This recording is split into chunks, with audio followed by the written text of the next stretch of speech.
Sahabat, tema malam ini kita akan bahas sifat riya, suatu penyakit hati yang tidak asing lagi kita dengar.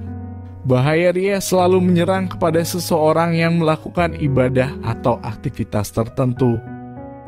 Penyakit ini termasuk jenis penyakit yang sangat berbahaya karena bersifat lembut atau samar-samar, tapi berdampak luar biasa. Bersifat lembut karena masuk dalam hati secara halus, sehingga kebanyakan orang tak merasa kalau telah terserang penyakit ini. Dan berdampak luar biasa, karena bila suatu amalan dijangkiti penyakit riya, maka amalan itu tidak akan diterima oleh Allah, dan pelakunya mendapat ancaman keras dari Allah. Oleh karena itu Nabi Muhammad sangat khawatir bila penyakit ini menimpa umatnya. Nabi Shallallahu Alaihi Wasallam bersabda, "Sesungguhnya yang paling ditakutkan dari apa yang saya takutkan menimpa kalian adalah asyirkul asgar atau syirik kecil." Maka para sahabat bertanya, apa yang dimaksud dengan asyirkul asgar? Beliau Shallallahu Alaihi Wasallam menjawab, "Ariyah." Hadis riwayat Ahmad dari sahabat Mahmud bin Labid. Ibadah merupakan hak Allah yang bersifat mutlak, bahwa ibadah itu murni untuk Allah, tidak boleh dicampuri dengan niatan lain selain untuknya.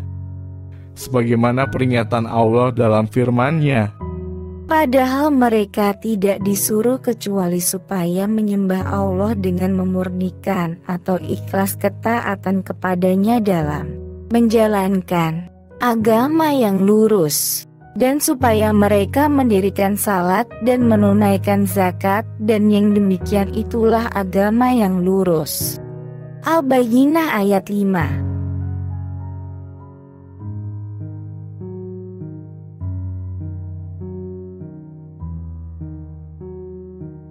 bentuk-bentuk riya beraneka ragam warnanya dan coraknya, bisa berupa perbuatan, perkataan, ataupun penampilan yang diniatkan sekedar mencari popularitas dan sanjungan orang lain. Maka ini semua tergolong dari bentuk-bentuk perbuatan riya yang dilarang dalam agama Islam. Hukum riya merupakan dosa besar. Karena riya termasuk perbuatan syirik kecil, penyakit riya merupakan penyakit yang sangat berbahaya karena memiliki dampak negatif yang luar biasa. Allah berfirman, artinya, "Hai orang-orang yang beriman, janganlah kalian menghilangkan pahala sedekahmu dengan selalu menyebut-nyebut dan dengan menyakiti perasaan si penerima, seperti orang-orang yang menafkahkan hartanya karena riya kepada manusia dan tidak beriman kepada Allah dan hari akhir." Al-Baqarah 264.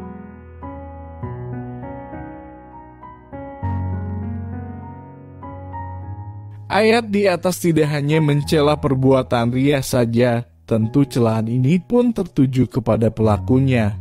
Bahkan dalam ayat yang lain, Allah mengancam bahwa kesudahan yang akan dialami orang-orang yang berbuat riya adalah kecelakaan, kebinasaan di akhirat kelak.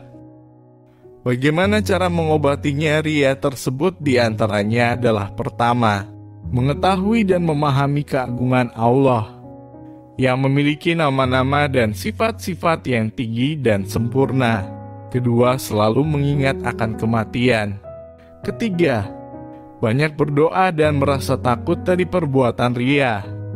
Yang keempat adalah terus memperbanyak mengerjakan amalan salih.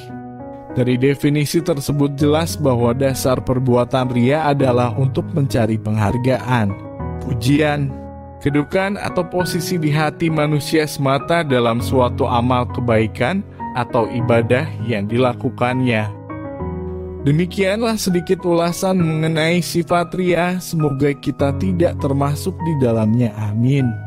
Jangan lupa subscribe channel ini dan klik loncengnya untuk mendapatkan video terbaru kami. Sampai jumpa di video berikutnya, terima kasih.